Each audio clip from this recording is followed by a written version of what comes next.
बिस्मिल्लाहिर्रहमानिर्रहीम, अस्सलाम वालेकुम।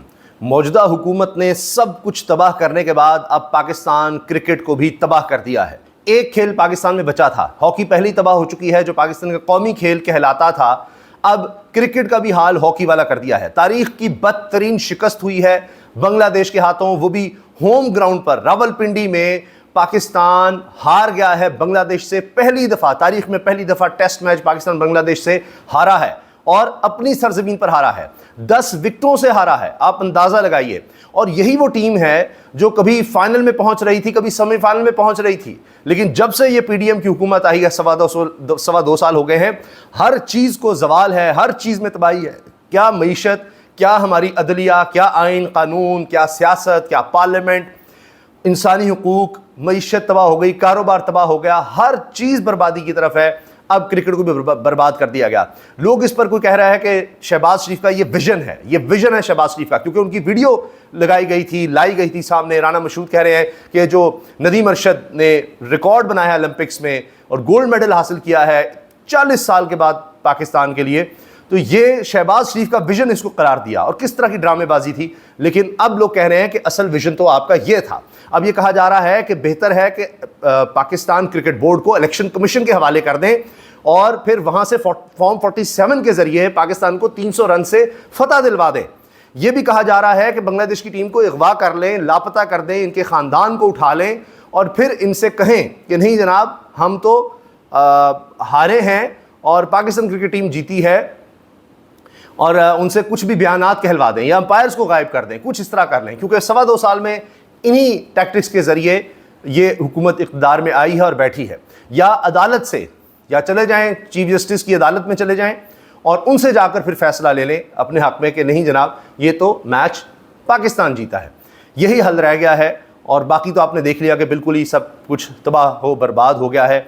और इतने कम अरसे में, वैसे कमाल है कि 2.25 साल में कैसे कोई क्रिकेट टीम को बर्बाद कर सकता है, जो कि टीम यही खिलाड़ी हैं, यही बाबर आजम, यही शाहीन शाह अफरीदी, यही मोहम्मद रिजवान और दीगर जो लड़के हैं, यही हमें फाइनल सेमीफाइनल तक ले जा रहे थे। मगर अब आप देखिए कि क्या हालत हो गई है इस क्रिकेट टीम की। और आगे मुस्तकबिल भी बहुत तारीख से तारीख तर नज़र आ रहा है। बहुत इस वक्त तबाही है। तो तबाही की अगर बात करनी है तो एक और ख़बर भी आ गई है, और वो ये है कि भारत के वज़ीर आज़म नरेंद्र मोदी ने पाकिस्तान की फ़ज़ाई हदूद का इस्तेमाल किया, लेकिन सिफारती आदाब की खिलाफ वर्जी की और खैर सगाली का पैगाम भी नहीं दिया। तकरीबन 1 घंटे तक वो पाकिस्तानी हदूद में रहे, गैर मुल्की दौरे से वापस भारत जा रहे थे।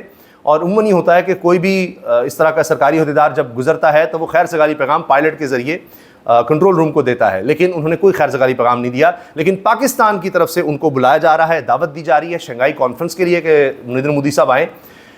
इसके बावजूद कि $1 अरब से ज़्यादा की चीज़ें हमने भारत से ख़रीदी और भारत ने ₹1 की चीज़ पाकिस्तान से नहीं ख़रीदी। ₹1 की चीज़, ये तो तिजारत का हाल है। लेकिन हम फिर भी नरेंद्र मोदी साहब को हमने कहा है कि जी आप आएँ, प्लीज़ तशरीफ़ लाएँ। नहीं आ सकते तो अपना को वज़ीर ही भेज दें।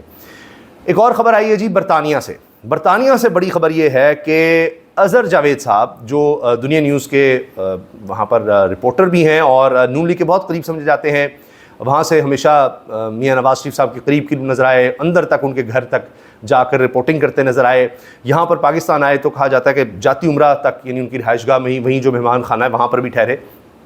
उन्होंने ये कहा है कि बरतानवी हाई कमिश्नर जेन मैरियट, तो उन्होंने हाल ही में मुलाकात की थी मियाँ नवाज शरीफ साहब से और मरी में मुलाकात थी। उसके बाद काफ़ी ज़्यादा जेन मैरियट के ख़िलाफ़ सोशल मीडिया पर प्रोपेगेंडा शुरू हो गया या बातें हो गई उनके ख़िलाफ़ और बहुत कुछ कहा जाने लगा। और दिलचस्प बात यह है कि ये सब नून लीग के हिमायती सहाफ़ियों की तरफ से और उनके मीडिया की तरफ से किया गया सारा कुछ। अब ये कहा जा रहा है कि जी वो, यानी जेन मैरियट जो हैं बरतानवी हाई कमीशन, अज़हर जावेद साहब का कहना है कि उनको बुलाया जा रहा है बरतानिया की तरफ से वापस के।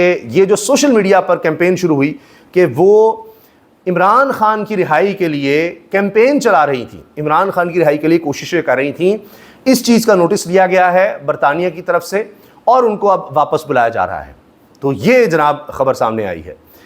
अब अगर इसको मान भी लिया जाए इस खबर को कि जेन मैरियट जनाब नवाज शरीफ से मिल रही हैं, दीगर लोगों से ज़्यादा तो इनसे मुलाकात कर रही थी, और अब जो यानी खबरें या सोशल मीडिया पे जो चीज़ उठाई गई हुई है कि जी ये तहरीक इंसाफ के लोगों से कैसे मिल रही हैं। अच्छा, बाकी सबसे मिल रही हैं, तहरीक इंसाफ से डालें, और तहरीक इंसाफ से मिलने का मतलब ये है कि जी ये इमरान खान के लिए लॉबिंग कर रही थी। तो अगर इनको वापस बुलाया जा रहा है तो फिर बरतानिया के वहाँ पर पार्लियामेंटेरियंस जिन्होंने ये कहा, तहरीक इंसाफ के लोगों को बुलाकर वहाँ पर उनसे मुलाकात की और ये सब चीज़ें रिपोर्ट हुई, उनके बयानात सामने आए। यहाँ से मेहरबानो साहिबा गई थी और जुल्फ़ी बुखारी भी थे वहाँ पर, दीगर लोग थे। तो वहाँ बरतानवी पार्लियामेंट के अरकान ने कहा कि आप हमें बताएं हम क्या कर सकते हैं इमरान खान के लिए, उसकी रिहाई के लिए, और हम आपको बताते हैं कि इंटरनेशनली आप इस मामले को कैसे लेकर चल सकते हैं, कैसे उठा सकते हैं।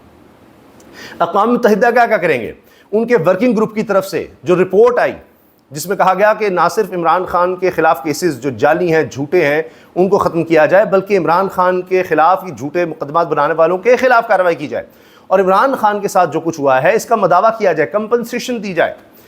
अमेरिका का सुन लीजिए, पहली दफ़ा तारीख़ में, जिस तरह यहाँ हमें पहली दफ़ा बांग्लादेश से तारीख़ में हार मिली है, वहाँ तारीख़ में पहली दफ़ा अमेरिका में ये हुआ कि वहाँ की पार्लियामेंट ने करारदाद पास की और 99% लोगों ने वोट दिया कि जी पाकिस्तान में इलेक्शंस बिल्कुल धांधली ज़दा और ये सारे जिस तरह जाली हुए हैं इसको देखा जाए और वहाँ इंसानी हुकूक़ की खिलाफ वर्जियाँ हो रही हैं, इस पर आवाज़ उठानी चाहिए। उन्होंने अपनी हुकूमत से कहा।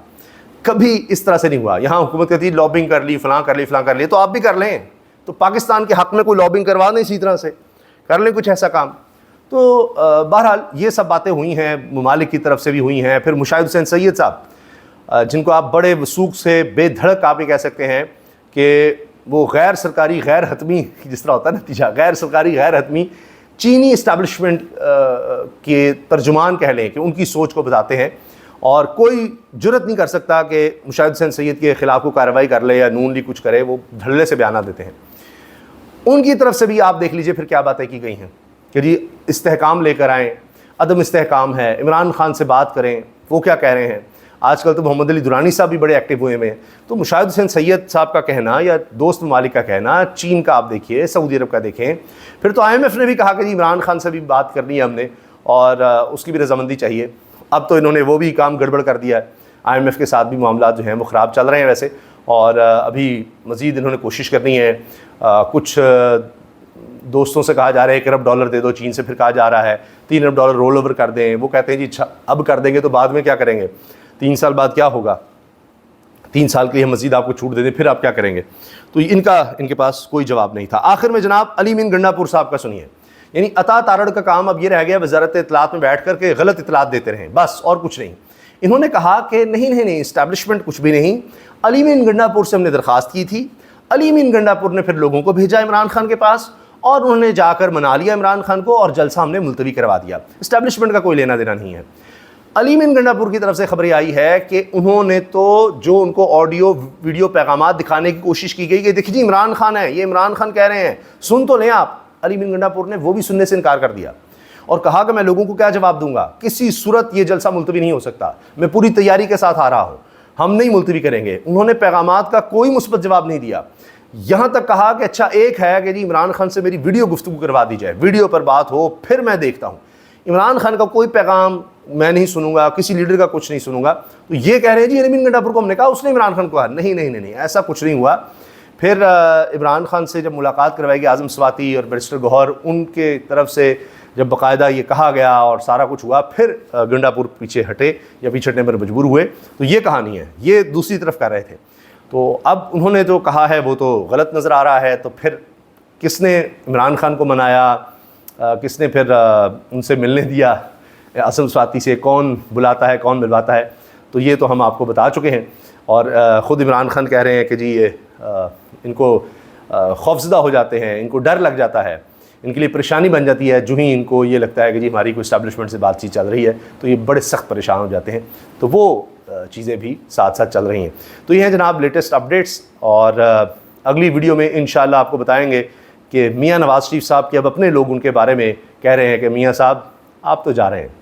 अल्लाह हाफ़िज़।